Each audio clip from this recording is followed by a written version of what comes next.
perdón, la subdural por debajo de la vía madre. ¿Ya? Entonces, esas son todas las lesiones, todas se ven con TAC, todas tienen componente hemorrágico, todas se van a ver hiperdensas, ¿ya? Porque son al final sangre. ¿Ya? Ahora, cuando te dicen, en este caso te está diciendo que es un paciente con antecedente de hemorragia cerebral, te dice que tiene cuadro de hemiparesia derecha y somnolencia. Cuando te dice que tiene cuadro de hemiparesia, parálisis, hipoestesias, cualquier signo o síntoma focal, o sea, esos son los síntomas o signos focales, o sea, focalización de alguna zona del cerebro, digamos, en este caso si es una hemiparesia, probablemente la lesión se esté localizando en una zona motor del cerebro. Tienes que pensar siempre en lo que son hemorragias cerebrales, ¿no? Que están dañando la corteza o que están dentro de la corteza. ¿Ya? Te dice somnolencia, te está hablando de somnolencia, te está diciendo que de repente es un cuadro complicado, qué sé yo. La TAC se le hace un ataque, obviamente, para todo paciente así con esta clínica, siempre se le hace un ataque. Se objetiva un gran hematoma intracerebral. Dice que es intracerebral y ya te está dando el diagnóstico, ¿no? Está dentro del cerebro. Lobar, frontoparietal izquierdo. Como está en la zona frontoparietal, obviamente va a tener alteración. Si es frontal, puede tener alteración motora, parietal, alteración sensitiva. En este caso tiene una hemiparesia. Tranquilamente podría decirte también una hemiplegia, ¿no? El paciente no es hipertenso, y esto es importante porque dice que no es hipertenso, porque la causa más frecuente de una hemorragia, de todas las hemorragias, de la hemorragia intracerebral, intraparenquimatosa, la causa más frecuente es, o bueno, el factor de riesgo más importante es la hipertensión. ¿Ya? Los pacientes hipertensos son los que tienen mayor riesgo de generar hemorragias intracerebrales. En cuanto a las hemorragias aracnoideas, la causa más frecuente es el trauma, pero las hemorragias aracnoideas tienen un componente un poco más relacionado con los aneurismas. ¿Ya? La causa más frecuente de las subaracnoideas es el trauma, pero los aneurismas serían las causas más frecuentes de las hemorragias subaracnoideas espontáneas, ¿no? Que no tienen antecedente de traumatismo. ¿Ya? Si te hablan de hematoma, epidural, subdural, ahí no hay pierde, pues el TEC es la causa más frecuente. Y te pueden decir que, bueno, y otras causas, cada hemorragia puede complicar y generar otra hemorragia. Por ejemplo, si tú tienes una hemorragia intracerebral y esta hemorragia es muy grande y termina entrando hacia los ventrículos, al final va a terminar la sangre en los ventrículos y de los ventrículos pueden pasar al espacio subaracnoideo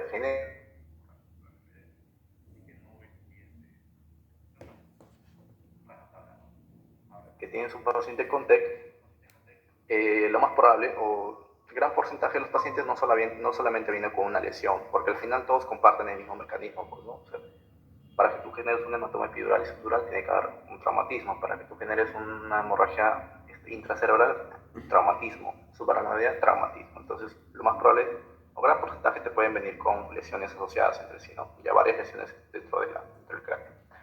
Pero en este caso te dice que es un paciente hipertenso y además no te dice que hay antecedente de trauma. Entonces ya te está haciendo pensar ya en las posibles causas, ¿no? ¿Cuál entre las siguientes es la etiología más probable de hemorragia del paciente? Entonces acá ya dejas de pensar en hematoma epidural, subdural, te centras simplemente en un hematoma intracerebral. ¿Y cuál es la causa más frecuente? Hipertensión. Y si te dicen que el paciente no es hipertenso, encima te dice que es adulto mayor, 85 años, la otra causa que podrías pensar en este tipo de población es la angiopatía amieloide.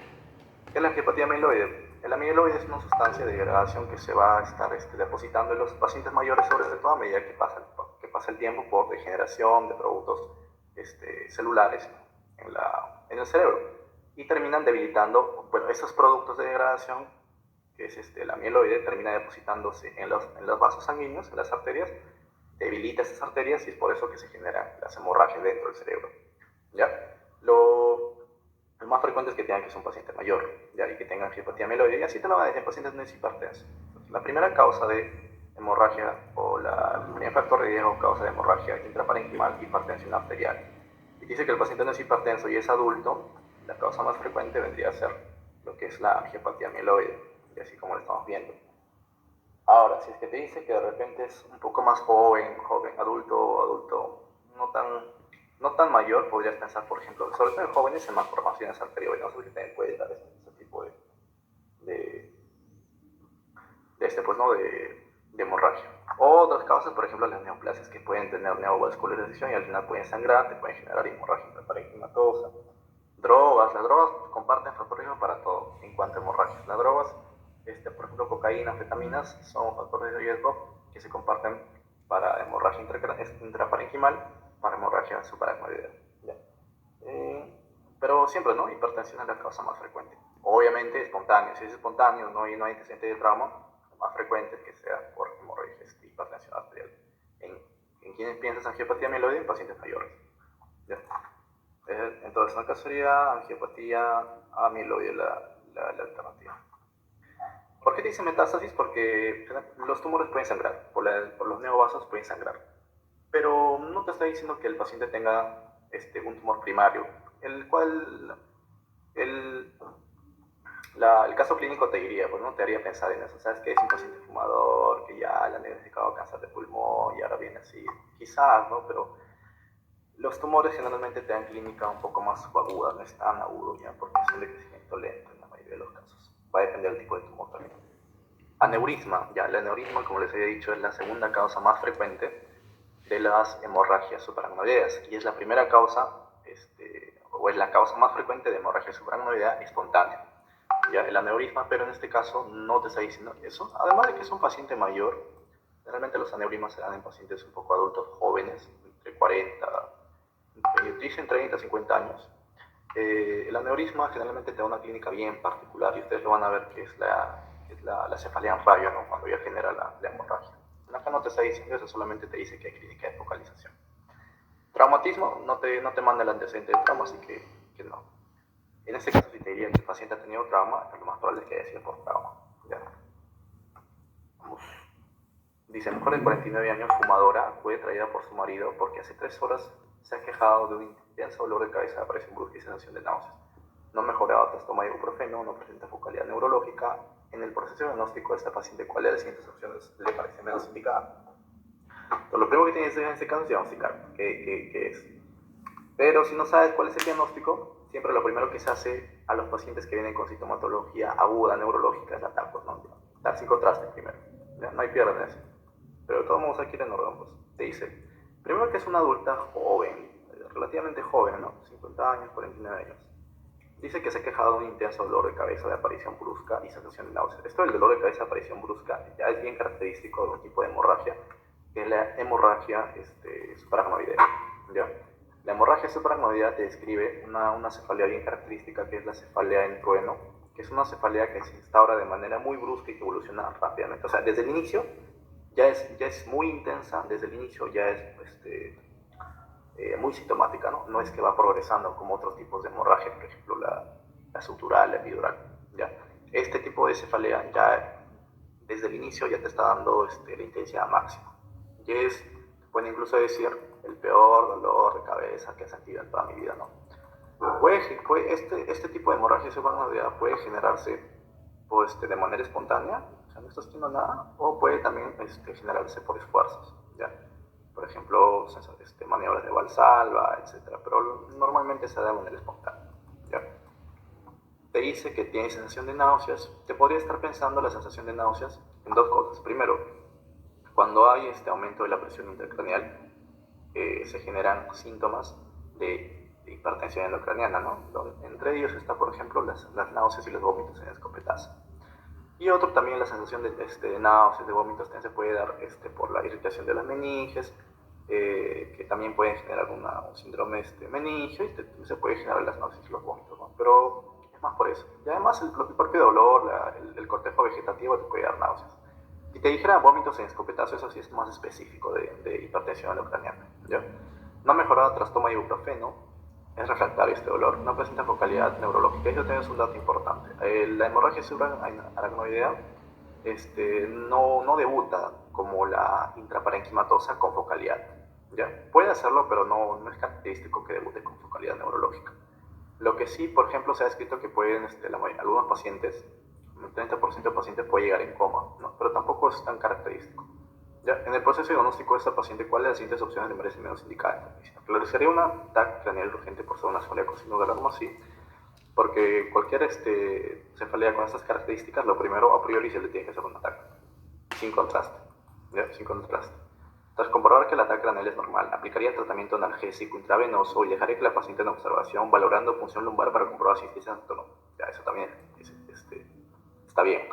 Cuando tú le haces un ataque a este tipo de pacientes y te sale negativo, pero tú estás con una alta sospecha de que es una hemorragia suprarrenal, no te puedes quedar con que pucha, de repente 9, de repente 7. Tienes que confirmar o descartar una vez el diagnóstico. Y lo que se puede utilizar en este caso es la punción lumbar. La punción lumbar que hace es extraer líquido cefalorraquídeo de la circulación del normal, del líquido cefalorraquídeo. Haces la punción lumbar, la sacas y vas a ver que, por ejemplo, si hay una hemorragia suprarrenal, es que ha habido sangre en el espacio suprarrenal. Al final esta sangre del espacio suprarrenal va a terminar llegando al resto del sistema, de la circulación del líquido cefalorraquídeo, y tú cuando lo sacas vas a encontrar ahí sangre. ¿Ya? Ahora, si por ejemplo el paciente ha estado hace 3 horas con sangre, lo más probable es que tú encuentres ya no sangre roja intensa, sino vas a encontrar una especie de coloración en el líquido cefalorraquídeo medio amarillento, que es la santiocromía. Y esto quiere decir que ha habido sangre en el líquido cefalorraquídeo por al menos 2 horas. ¿Ya? Al menos ha habido 2 horas antes, ha habido sangre, ya bueno, se ha estado degradando, se ha estado liberando sus metabolitos y se ha colorado de amarillo, pues, ¿no? Una manera de tratar de diferenciar si es que esta punción lumbar ha sido por traumática o por hemorragia suprarrenal es la prueba de los tubos, ¿no? Los tubos sucesivos. Por ejemplo, si tú pones acá, sacas la primera punción lumbar, lo pones acá y sale totalmente roja, tú puedes decir, oye, es una hemorragia suprarrenal, pero también puede haber sido el trauma con el que he sacado la punción lumbar. ¿Cómo la diferencio? Hoy sacando nuevamente el líquido cefalorraquídeo. Si acá nuevamente está rojo, acá nuevamente está rojo, acá nuevamente está rojo, lo más probable es que haya sangre en todo el espacio suprarrenal. Pero si yo, por ejemplo, saco acá y está rojito, acá empieza a bajar de color, acá empieza a bajar, y acá no hay nada, lo más probable es que haya sido simplemente un trauma al momento de sacarlo y ya no hay sangre, ¿no? Es la manera de diferenciarlo como menciona, por ejemplo, el UpToDate. ¿Ya? Entonces, si yo veo la punción lumbar y me sale negativo, o sea que no ha habido sangre, ahí sí descarto el diagnóstico. ¿Ya? Si yo veo la punción lumbar y me sale positivo, lo que debo hacer en ese caso es, ya sé que hay una hemorragia suprarrenal, entonces lo que debo hacer en ese momento es ver de dónde sale esa hemorragia, buscar el aneurisma, que es lo más frecuente, para tratarlo, ¿no? Para equiparlo, para hacer el tratamiento endovascular. Entonces, ¿de qué me valgo en este tipo de situaciones? De una angiografía.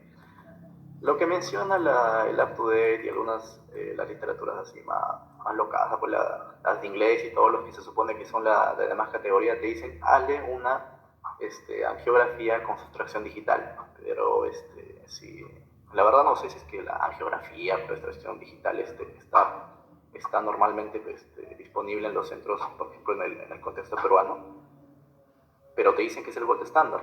O sea, la literatura te dice que la angiografía por sustracción digital es el gold estándar porque te permite hacer diagnóstico y te permite hacer tratamiento. Una vez que te encuentras el aneurisma, lo tratas de una vez, ya no tienes que hacer mucho lío. Pero en este caso, todo el mundo, los doctores que he escuchado, solamente te dicen angiografía, no te mencionan ni un prefijo ni un sufijo más para angiografía, solamente angiografía sí es seca. ¿De qué me sirve la angiografía? Simplemente me va a permitir localizar cuál es el sitio de sangrado, en este caso un aneurisma. Yo cuando encuentro el aneurisma, ¿qué es lo que voy a hacer con ese aneurisma? Obviamente al paciente lo voy a tratar, lo voy a estabilizar, si es que hay hipertensión intracranial lo voy a tratar, tengo que cuidar su presión arterial, tengo que controlar su saturación de oxígeno, todo. Pero ya el tratamiento per se del aneurisma es, lo que puedo hacer, por ejemplo, es clipar este aneurisma, esta hemorragia, y dejar y luego retirarlo. Y otro, si le hago un tratamiento endovascular, se utiliza, me parece, mallas de una espiral de titanio, si no me equivoco, ¿ya? Que es un tratamiento endovascular y que trata el aneurisma. ¿Ya? Ahora, el tratamiento generalmente el pronóstico del tratamiento va a depender de qué tipo de aneurisma es.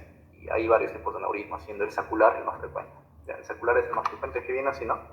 Esta es la arteria, sale una bolita acá y continúa la arteria. Este es el sacular y este es de más fácil tratamiento porque simplemente puedes acá clipar y terminar solucionar el problema. O puedes hacer un tratamiento endovascular con la espiral, ¿ya? Pero va a depender, pues, ¿no? Y hay otro que es ya fusiforme, que es así que agarra toda la arteria. Obviamente el tratamiento de ese es un poco más complicado. Entonces sí, se podría hacer una punción lumbar, buscar santocromía. Si tú encuentras santocromía, el diagnóstico está hecho, pero no la localización. Y si tú encuentras en la punción lumbar que es negativa, ya ahí sí puedes descartar el diagnóstico, ¿no?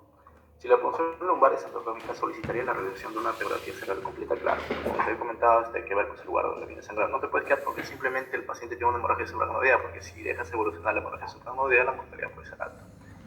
Para comprobar que la tomografía craneal es normal, realizaría la tomografía cerebral selectiva, ya que sin duda se trata de una hemorragia suprarrenal espontánea. En este caso, tiene su punto, ¿no? Te dice que ya, pues yo tengo un ataque normal, le hago ya, por la clínica puedo pensar y para no arriesgarme le hago al toque, pues no son angiografía. Pero si por AVE te encuentras en un centro que no tiene angiografía, por AVE la clínica no es tan sugerente, lo mejor es que, por ejemplo, le realices un procedimiento más simple como la punción lumbar para detectarlo, ¿no? Pero obviamente la angiografía continúa siendo el gold estándar de la hemorragia suprarrenal. ¿De acá qué se pueden llevar de la hemorragia suprarrenal? La cefaleentreno, que es lo más frecuente. Y el algoritmo diagnóstico, pues, ¿no? Viene un paciente con cefalea, le haces TAC, sin contraste. En el TAC sale negativa, voy y le hago su punción lumbar. Si la punción lumbar me sale sanocrómica, ya el diagnóstico está hecho. Si la punción lumbar me sale negativa, descarto el diagnóstico. No diagnóstico. Ahora, ¿qué hago cuando he diagnosticado la hemorragia cerebronoidea por TAC o por punción lumbar? Porque tranquilamente la TAC también te puede hacer el diagnóstico, pero no sin necesidad de una punción lumbar. Tengo que buscar el sitio del aneurisma con una angiografía. Angiotema, angiorm, angiografía por sustracción digital, lo que sea, pero angiografía, pues no, tú marcas. Todo lo que tenga que ver con angiografía le haces. ¿Qué utiliza la angiografía? Y sí, pues no. Lo primero es sin contraste, pero ya para ver el sitio de la hemorragia, para ver la arteria, tú tienes que utilizar contraste, obviamente, pues, ¿no? Para pintar los vasos y ver en dónde es. ¿Ya? Dice, mujer de 34 años, fumadora, obesa y con toma de anticonceptivos orales. Consulta de urgencia porque los últimos 2 meses presenta episodios matutinos de visión borrosa, de cefalea acompañada de náuseas y visión borrosa. En el último episodio presentó además diplopía, nervioso solo cae cara papiledema y obesidad.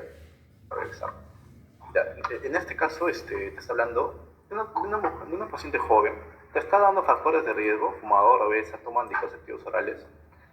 Dice que en los últimos 2 meses presenta episodios matutinos de cefalea, náuseas y visión borrosa, y cualquiera dice, pucha, esta es una hipertensión intracraneal, ¿no? Tranquilamente puede ser, la verdad, o sea, incluso puede ser una paciente con un tumor, que los tumores, por ejemplo, no te generan una clínica tan aguda como un hematoma expansivo que te eleva totalmente rápido la presión intracraneal, sino los tumores son un poquito más tranquilos, más progresivos. El cerebro, el cráneo termina acoplándose de mejor manera en cuanto a su presión y te da menos clínica, incluso.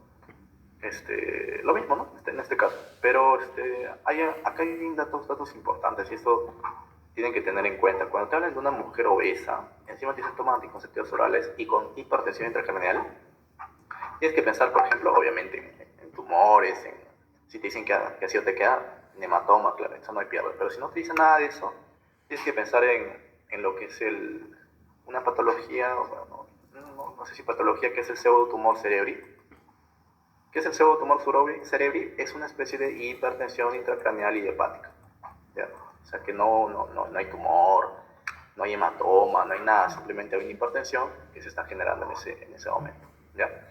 Y te van a dar eso, que es una mujer obesa, que es una mujer que toma anticonceptivos orales, que tiene síntomas de hipertensión intracraneal.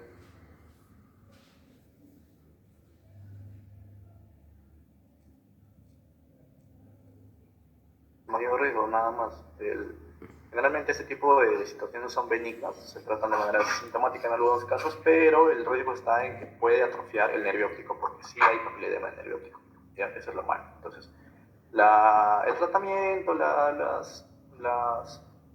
claro, el tratamiento se dirige sobre todo a prevenir el daño en el nervio óptico. En este caso, cuando tú tienes igual un paciente con clínica de hipertensión intracraneal, tú tienes que descartarlo. Tumor cerebri es un diagnóstico de exclusión. No puede decir, ya bueno, es obesa, está tomando anticonceptivos. No puede decir eso. Tienes que primero descartarlo. Y el mejor examen de cerebro, creo para todo, la verdad, es ya un ataque craneal. Es un ataque, descartas todo ya. No, o sea, es que lo más probable es que sea un pseudotumor cerebri porque es una mujer obesa. contemporáneos. Punción lumbar, mira, se ha visto que estos pacientes, sumado a los pacientes de cefalia normotensiva, se ha encontrado que puede haber un aumento de la presión de salida. Ya puede haber como no puede haber. Pero no es a priori, pues, o sea, tú no vas a ir a hacer una punción lumbar tratando de diagnosticar esto, ¿no? Al final la punción lumbar es una prueba diagnóstica de segunda línea en algunos casos, ya, sobre todo para hipertensión intracranial. ¿Electroencefalograma y estudio de sueño? No, la verdad no. Doppler de tronco supraórtico, ese estudio te está diciendo para esclerosis, pero no, la verdad no. Mejor es el TAC, ¿no? El estudio inicial. De ahí puedes hacer el resto, ¿no? Tranquilamente puedes hacer el resto, pero lo mejor es el estudio inicial que es la TAC. Luego te dice, ya, se le hace TAC, se le hace RM y ecografía y te dice que es normal. No hay nada, o sea, no hay aneurisma, no hay tumor, no hay hematoma, no hay nada. Motivo por el que se procede a realizar estudio líquido cefalorraquídeo obtenido por punción lumbar, que es normal, te dice, ¿ya? No se sorprenden si le dice que hay elevación de la presión de salida. Entonces, puede haber elevación de la presión de salida, al igual que la hidrocefalia normotensiva, ¿ya? Pero acá dice que es normal, a excepción de un aumento de presión, ya ves, aumento de presión de salida. ¿Qué sospecha clínica se tiene? Ya. Meningitis linfocitaria, no. Trombosis venosa, no. Pseudotumor cerebri, que es un diagnóstico de exclusión. Simulación. Incluso simulación podría ser, ¿no? Ya. La respuesta es la 3. ¿Cuál de las siguientes medidas terapéuticas no suele estar indicada en el curso de la enfermedad de este paciente? Ya. Ahora, estos pacientes generalmente se benefician de algunas medidas. Por ejemplo, si se ve que hay una hipertensión intracranial, lo mejor que tú puedes hacer, por ejemplo, para disminuir la presión intracraneal en los pacientes es, uno, retirar el líquido cefalorraquídeo. ¿Con qué? Con punciones lumbares repetidas, derivación lumboperitoneal del líquido cefalorraquídeo. Esto también, por ejemplo, aplica para los pacientes con hidrocefalia normotensiva. ¿Ya? Acetazolamida, que es un diurético y que te permite liberar volumen y por ende liberar líquido cefalorraquídeo, porque es un volumen que también circula, también se podría hacer, la verdad. Pero ¿cuál es la primera medida en estos pacientes? La primera medida es disminuir o eliminar los factores que están generando este tipo de situación. En este caso, por ejemplo, la paciente que es fumadora, amiguita, deja de fumar, amiguita, baja de peso, amiguita, en lo posible trata de no tomar anticonceptivos orales si es que no está siguiendo un tratamiento o un régimen estricto. ¿Ya? Lo primero es disminuir los factores de riesgo. Si no mejora, recién se le puede dar. Me parece que la segunda línea es acetazolamida. Si no mejora con acetazolamida, un poquito más invasivos, con punciones lumbares repetidas, derivación lumboperitoneal. La indumentación no tiene nada que ver, es un antiinflamatorio que no tiene nada que ver. ¿Ya? Entonces la respuesta es la 4. No suele estar indicada indumentación. Dice, varón de 78 años con antecedentes de hipertensión arterial, diabetes, colitis ulcerosa y hemorragia cerebral por rotura de un aneurisma de la arteria comunicante anterior. Ya embolizado hace 10 años sin seguimiento por neurocirugía, en el momento actual ha remitido a consulta porque su familia notaba en él un deterioro progresivo, consistiendo fundamentalmente en la pérdida de iniciativa, memoria, y falta de interés para las actividades que previamente le gustaba realizar, ha dejado de jugar la petanca, además se encuentra con estudio de traumatología por problemas de la marcha, frente al acelerador de tomar porque no tiene esclerosis, que ahora que camina pasos cortos, no tiene escape de orina que no tenía, no presenta rigidez. La miércoles, ya se dice, durante la exploración el paciente no se involucra en la misma y no es consciente del estado de forma que refiere la familia. ¿Qué sospecha de este paciente? Ya. Primero lo que tienes que hacer en estos pacientes es descartar procesos más graves.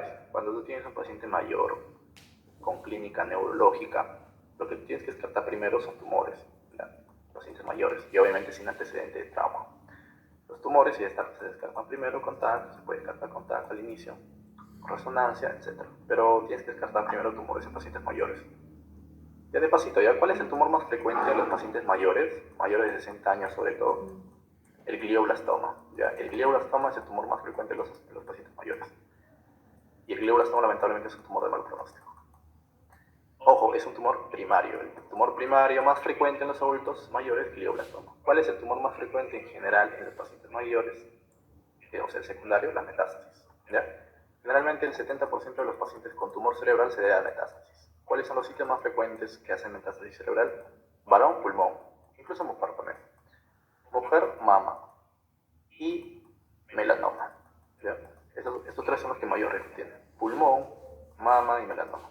Melanoma es el que más riesgo tiene, pero no el de mayor frecuencia. El pulmón es el de mayor frecuencia, te hace, obviamente por el número, por la prevalencia. Bueno, el 70% de los tumores de cerebro es por metástasis. El 30% que resta son primarios, o sea, propios de la derivan del mismo cerebro.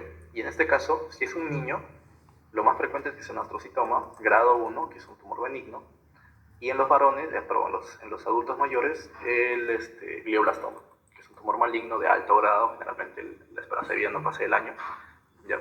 Y es el tumor primero más frecuente en los adultos. ¿Ya? En este caso, no se te dice, solamente te dice que tiene antecedentes de hipertensión, diabetes, colitis, pero te dice que ha habido un antecedente de rotura del aneurisma de la arteria comunicante anterior embolizado hace 10 años sin seguimiento por neurocirugía en el momento actual. Te dice, bueno, te manda el antecedente de hemorragia suprarrenal.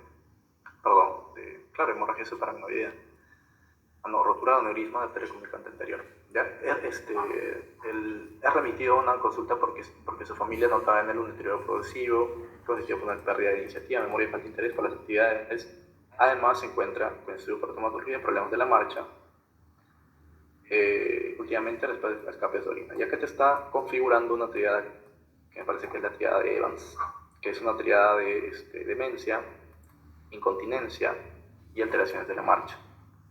¿Cuál es y esta triada a qué patología, a qué síndrome pertenece? A la hidrocefalia normotensiva. ¿Qué es la hidrocefalia normotensiva? Es una especie de hidrocefalia que no aumenta la presión intracraneal. Puedes encontrar incluso en la tomografía dilatación de los ventrículos, etc., pero el paciente no aumenta su presión intracraneal.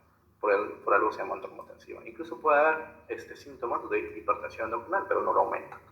Y la triada que te van a decir es eso, pues, ¿no? Alteración de la marcha, escapes de orina y demencia. En este caso te está diciendo falta de memoria, pérdida de memoria, incidencia de interés, esas cosas, pero esto te está diciendo que es demencia, pues, ¿no? Lo que generalmente, ¿cuál es lo que manda los problemas de la marcha? Bueno, esto es lo que dice el CTO, ¿no? Te dice que si no hay problemas de la marcha, tú debes de pensar en cambiar de diagnóstico, que no es hidrocefalia normotensiva. La ausencia de qué date los siguientes dolores, claro, alteración de la marcha, pues, ¿no? ¿Cuáles de las siguientes pruebas no estarían involucradas en el proceso de diagnóstico del paciente? Se le puede hacer una punción lumbar y acá en la punción lumbar se encuentra, por ejemplo, aumento de la presión de apertura. Ya. Test de infusión también es un test, bueno, eso es por dato, ya igual el sector lo menciona. Yo no sé si eso se hace en todo lado, pero a veces los manuales así europeos o las guías clínicas te mandan cosas que hagas. Pero sí, el test de infusión se supone que es una especie de que tú le agregas, una especie de prueba que tú le agregas al paciente, me parece que es serofisiológico para ver cómo es que sale la presión de apertura y no sé qué más, pero sí se le hace. Una TAC craneal sí se le debería hacer, como les he comentado, es un paciente mayor y tú lo que tienes que descartar frente a clínica neurológica en estos pacientes es un tumor. Y un electroencefalograma no tendría nada que ver esto, en este caso, muy bien por descarte el electroencefalograma. Después del encuadre. ¿Cuál sería el tratamiento de elección propuesto en este caso? Ya. Lo que normalmente se le hace a estos pacientes es la derivación ventrículo-peritoneal. O sea, hace que su liquiocefalorraquídeo lo derivan más para tratar de normalizar o liberar un poco la tensión en esa zona. Drenaje ventricular externo no, acetosalamina no se le puede dar también, he visto que se le puede dar, neurorehabilitación también, pero lo mejor, lo de elección es la derivación ventriculo-peritoneal. Dice, una vez colocada la derivación del ventrículo peritoneal, debemos prevenir la familia de posibles complicaciones. La mayoría de ellas cuando se producen provocan clínica, aparición de los síntomas, para malfunción regular, represión del símbolo ventricular. ¿Cuál es la síndrome de dicha forma? Ya esto vale por datos, ¿no? Mañana creo que le venga esto, pero lo que no se más es fin, ¿no? Cada vez que tú tienes un dispositivo que se coloca, 58 años, fumador con antecedente de hipertensión, úlcera gástrica, EPOC, por haber presentado una crisis epiléptica, con semiología motora de brazo derecho, unos 5 minutos de duración, que no se ha acompañado de alteración del nivel de conciencia, ni de traumatismo, ni episodios febriles. En el momento actual, el paciente se encuentra sintomático. ¿Cuál sería la primera conducta a seguir? Siempre un paciente que te viene con alteración clínica de focalización, un paciente que te da por cualquier cosa, incluso los TEC leves, tienes que hacerle tomografía en algunos casos, ¿ya? Todo lo que tenga que ver con neuro, la primera medida siempre es descartar procesos graves, y en este caso se hace con TAC. Además que es un paciente con varios factores de riesgo, pues, ¿no? Entonces lo que tienes que hacer es una realización del ataque en busca de una lesión que irrite la zona. ¿Por qué dice que irrita la corteza? Porque te está diciendo que ha tenido crisis. Las crisis epilépticas generalmente se dan o se deben a que hay algo que está irritando la zona de la corteza y por ende puede generar o desembocar en una crisis epiléptica. Y ahí tienes que buscar qué es, pues, ¿no? Tumor, una calcificación, un absceso, lo que sea, algo que esté irritando esa zona, ¿ya? Y de paso te dice que tiene semiología motora, ¿no?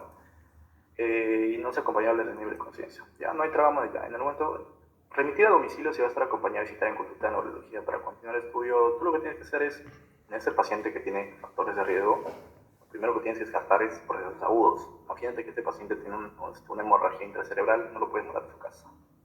Realizar un electroencefalograma para lograr si lo que tiene fueron crisis. O sea, primero descartar, pues, ¿no? Luego ya recién, si tú tienes algo negativo, vas saltando pruebas, pues si no, no. Realizar una analítica completa si es normal, puede remitirse a casa. Sin medicación, pues es la primera que dice tampoco. Ya, es la 4. Luego te dicen, tras historial del paciente y confirmar que tiene exploración neurológica normal, se procede a la realización de un ataque que viene informado por el radiólogo como 3 lesiones cerebrales que captan contraste en anillo con importante edema asociado. ¿Cuál es el diagnóstico de sospecha? Ya, ahora sí, pues no. Te dice que te está hablando de lesiones tumorales. Ya, generalmente, cuando se le hace, ahora sí, para buscar lesiones tumorales, abscesos, sí se le hace un ataque con contraste, pues, ¿no? Y en este caso encuentran lesiones que captan contraste y y dice que tienen contraste en anillo. Ya, eso es bien característico de ese tipo de masa de tumores establecidos. Y con importante edema asociado, el edema perilesional. Este tipo de edema, ¿qué edema es? Un edema vasogénico. ¿Ya? Todos los tumores generan edema vasogénico. ¿Y por qué es importante esto? Porque los edemas vasogénicos sí responden a glucocorticoides. En este caso sí se le podría dar glucocorticoides para disminuir este edema, que al final el edema lo que genera es lesión cerebral, pues, ¿no? Tú disminuyes este edema y podrías estar haciendo algo por el paciente, mejoras el pronóstico. ¿Cuál es el diagnóstico de sospecha? Entonces, se dice que es un tumor, lo más probable. Entonces, son 3 lesiones cerebrales que captan contraste en anillo. Además dice que en anillo, ¿no? Lo más importante de los tumores es el anillo. Y además que hay edema asociado, edema perilesional. Entonces, te está hablando de tumores. Absceso, podría ser absceso también, ¿no? Pero tendrías que ver, por ejemplo, el componente quístico en algunos abscesos, etc. Y además algún antecedente de absceso. Por ejemplo, las lesiones del oído, las lesiones de las fosas nasales y de los senos paranasales tipo sinusitis, tipo otitis, pueden generar al final traslocación y llegar hacia el cerebro y generar abscesos. Pero te tienen que dar el antecedente, obviamente, eso, pues, ¿no? Paciente que ha tenido sinusitis, paciente que ha tenido una otitis media aguda y, bueno, luego viene por ese tipo de sintomatología, ¿qué podría hacer? Ahí sí, pues, ¿no? Por preguntas se descarta absceso. Meningioma, el meningioma también es un tumor, pero el meningioma, tengo entendido que los meningiomas son más frecuentes en pacientes más mayores, no recuerdo y lo voy a ver después. Pero obviamente por frecuencia, entre una metástasis en un paciente fumador con EPOC y un meningioma, tú tienes que descartar primero, tienes que pensar al toque metástasis, pues porque 70% son las metástasis cerebrales, lo más frecuentes son pulmonares. ¿Ya? Glioma de bajo grado, no. El glioma de bajo grado generalmente se da en niños, ¿ya? Que es el astrocitoma. El astrocitoma pinocítico grado 1 es el que se da en niños. El astrocitoma grado 4 o glioblastoma, ese sí es el que se da en adultos. Ese sí es maligno. El primero es benigno. Listo, entonces en acá sería metástasis cerebral. ¿Ya? ¿Cuál sería el origen más probable de ese tumor primario? Obviamente el pulmón, pues, ¿no? Por todo lo que te está diciendo. El paciente podría ser melanoma, sí. Ahora, en vez de ponerte una clínica de fumador, de pata con EPOC, etcétera, te ponen que tiene melanoma, que tiene lesión,